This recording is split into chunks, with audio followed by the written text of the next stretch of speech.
O kiek metrų kvadratinį iš viso? 127.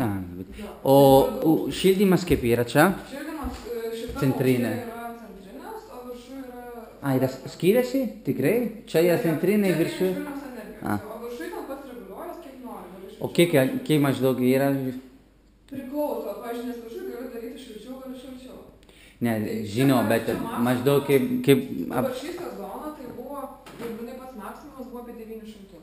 900 litrų. Jo, čia. Okay. Plus elektra. Tai, supratau.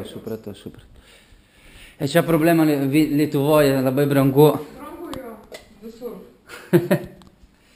Aš irgi turiu mažą butą, senamiestyje ir 800 litrų už nuomą ir 800 litrų žiemą už šildymą. Nemažą butą, čia pirmą kambarį. Jo, čia va tas mėgamasis. To lova šiaip šitie, tai čia išsitraukia, tai tokia gana platinė. Aha, supratau. Ta prasme, Labai geras schema. Po to yra antrą aukštą. O čia kas yra? Čia įėjom čia. Mes iš ten. Labai atsiprašau.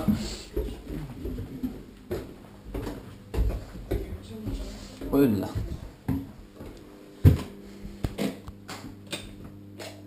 Aha. Vabbè, gracioso. Magari c'è un po' di luce così.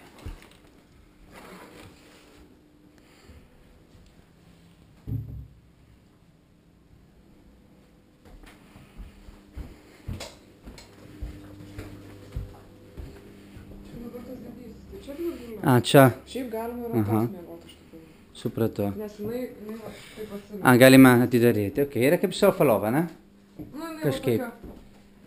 Šitas tai kaip čiužinys. Aha. Čia va, tokia, Taip, supratau. Nusileidžia. Tai čia būtų jau kaip ir ketvirtovė. Nu nežinau, čia, nuo žmonių. Gali būti vieną kambarį. Tik tiek, kad tada vienam kambarį jau būtų daugiau žmonių. Taip, supratau.